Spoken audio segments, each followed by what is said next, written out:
In this video, let us see about oral lichen planus. In the previous video, we saw about leukoplakia. Oral lichen planus is one of the differential diagnoses for oral leukoplakia. Both appear similar, but there is a subtle difference in the clinical presentation and etiology and pathogenesis. So it is must for a dentist like us. So, oral lichen planus is a chronic mucocutaneous disorder of stratified squamous epithelium.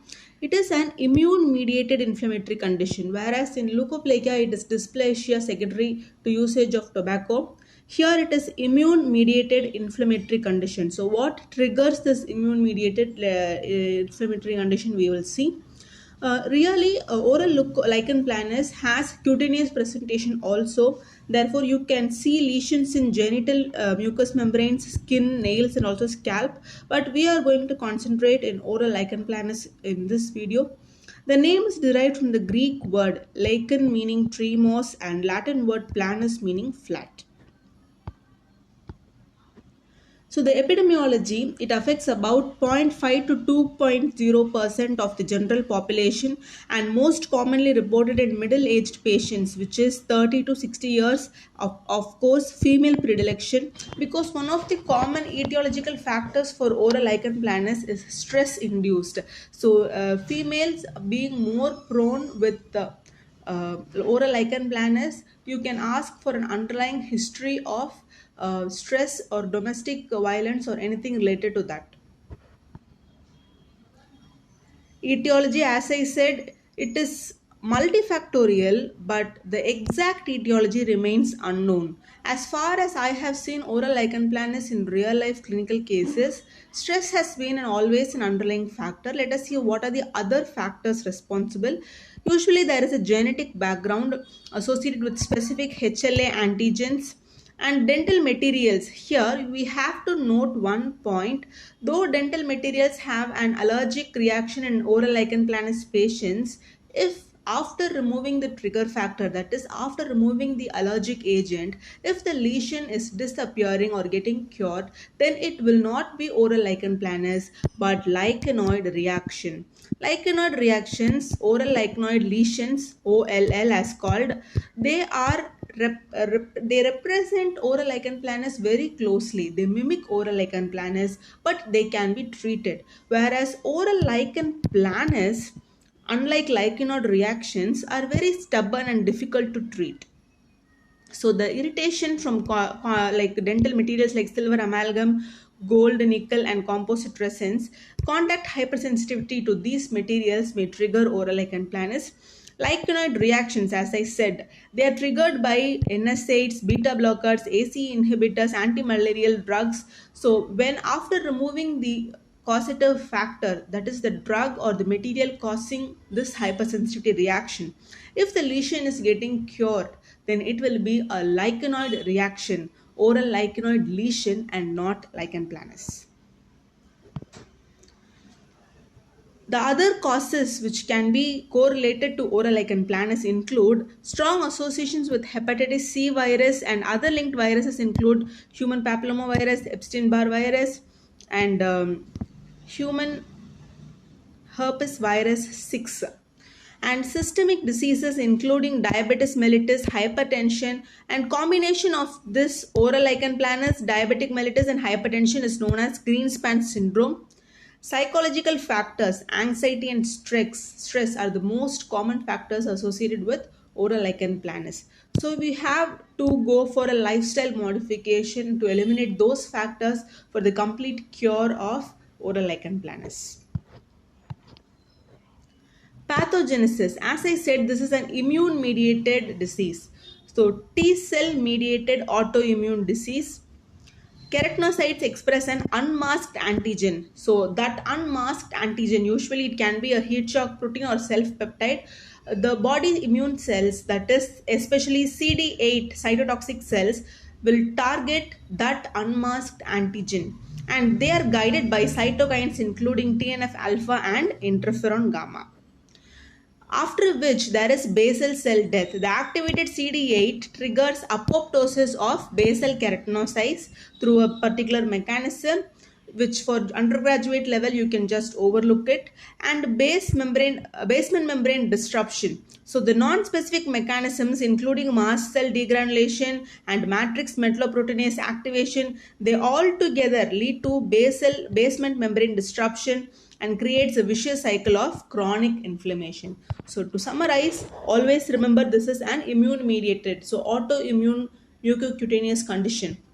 So what happens first? It can have a genetic underlying cause, and it can be due to an unmasked antigen, which is your self antigen is now will be recognized as an foreign antigen by your body. So this unmasked antigen will be targeted by CD8 plus T helper cells with the help of TNF alpha and interferon gamma. This CD8 plus T helper cell will target this antigen, leading to mast cell degranulations and also release of matrix metalloproteinase activation, leading to basement membrane degeneration. This will continue as a vicious cycle unless we treat it or intervene it with the use of corticosteroids. How does it appear clinically? Skin lesions. It is characterized by 6 P's, but here we are seeing about oral lichen planus. So dermatologists will worry about this, but you should know this because we cannot neglect skin cutaneous lichen planus when we see it. Okay, so you should know the 6 P's: purple, pruritic, polygonal, planar, papules present and plaques present. So if any of the 6 P's or 6 P's are present in skin lesion, a white lesion, then you could diagnose it as cutaneous lichen planus along with the histopathological support. In oral, what is the gold standard to diagnose? We have Wickham striae, hallmark. They are fine grayish white lacy lines. In this diagram you could see the grayish lines I am tracing here. As you could see, these lines are called as Wickham striae. They are on the surfaces of papules or mucosa. Along the subtype, we will see about the subtypes of lichen planus in the next slide. There are almost 6 subtypes.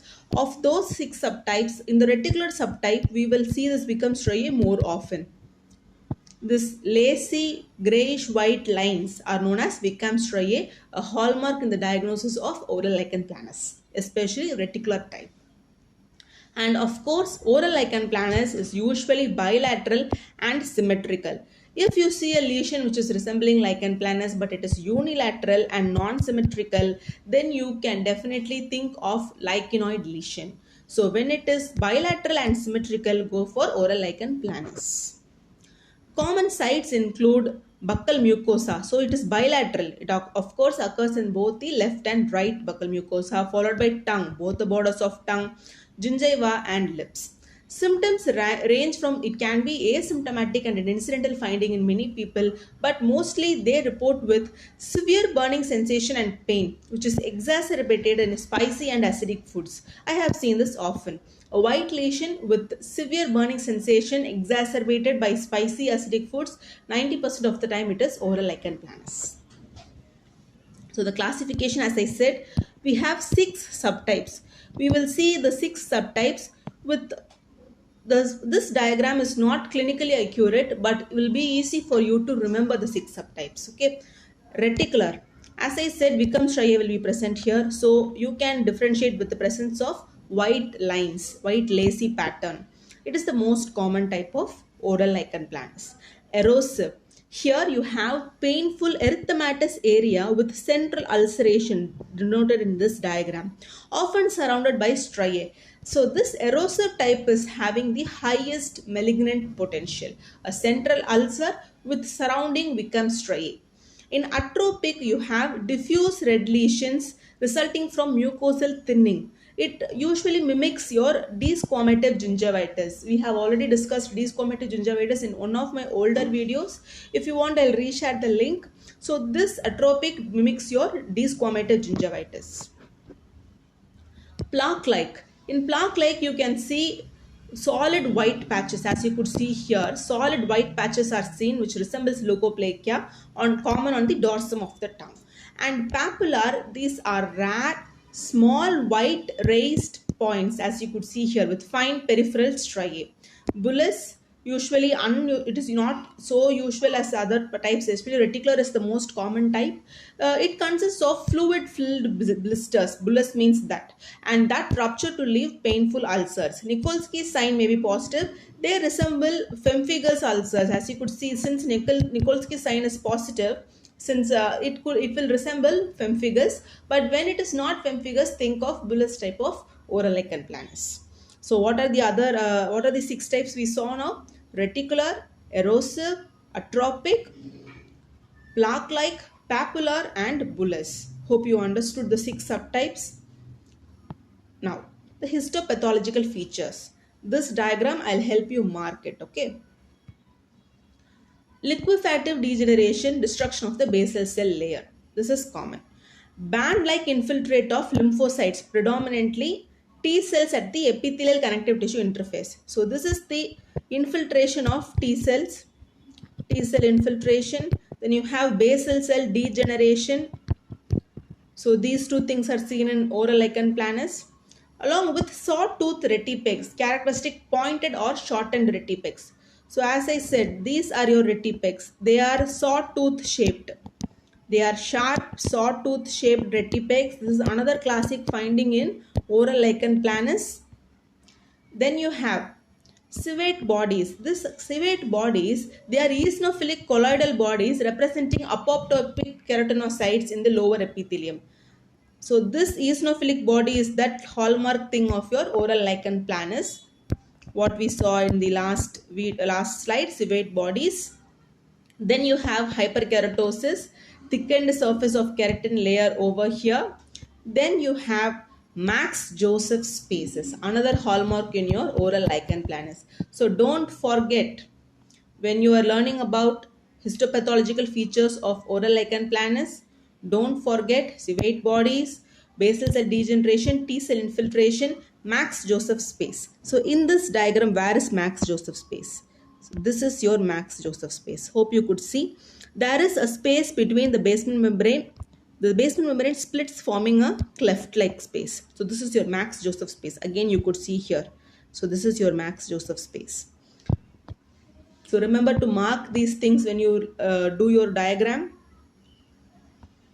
The next slide will be about your laboratory investigation. Biopsy is constant. So without biopsy, you will never know your histopathological features. A 4 mm punch biopsy is typically recommended because excision is of no use here. And direct immunofluorescence. It shows linear deposit of fibrinogen and fibrin at the basement membrane zone. Hematological tests. So all these are for knowing whether this is an eosinophil count increase or mast cell count increase, because with eosinophil you know there is an allergic reaction or underlying hypersensitivity. So the complete blood counts and liver function tests will help with that. And hepatitis C is also checked. Patch testing to rule out any allergies to dental materials. Nutritional skin to check for any underlying deficiency or whether it is associated with anemia. Management, let us see. Before that, I should also tell oral lichen planus, when I learnt as a BDS student, it was taught to us as pre-malignant condition. What we saw in leukoplakia was pre-malignant lesion. Here it is a pre-malignant condition. Now it is termed as potentially malignant. So what is the difference between lesion and condition? Lesion means that particular lesion, pre-malignant lesion, will have the chance to transform into a cancer. Whereas pre-malignant condition means a person with oral lichen planus can develop cancer. It may not be on the same site of the lesion. So this is what I learnt in my studies. So verify with the recent publications what they are telling. But this is for you to understand. Okay, it also has pre-malignant, potentially malignancy. It also has that potential, but the development of cancer may not be from the lesion itself. It can be from other sites also. So what is our aim in treating oral lichen planus? Any lesion, symptomatic treatment comes first. It resolves painful symptoms to manage lesions and reduce the risk of malignant transformation.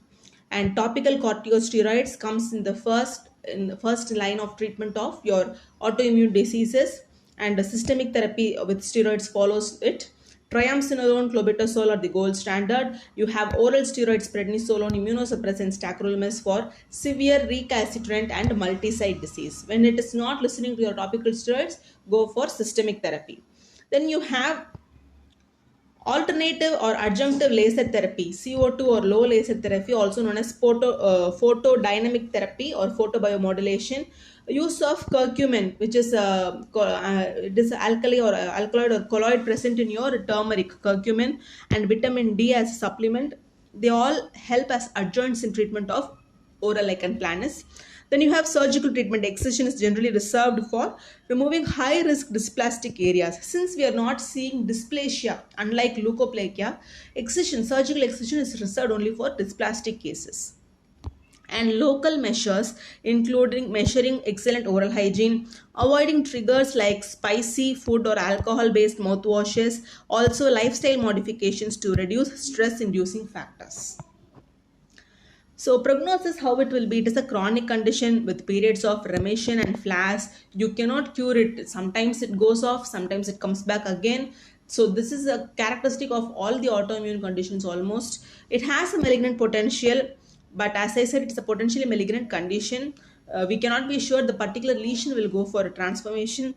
Risk factors for malignancy include being female, having erosive or atrophic subtypes, and if lesions are located on the tongue, we have to be very careful and monitor for dysplasia and malignancy. These are other differential diagnosis. So remember, all the white lesions will come as a differential diagnosis, including candidiasis, lichenoid drug reactions, leukoplakia, and other other white lesions. Also in bullous type, you have pemphigus as a differential diagnosis, etc., etc.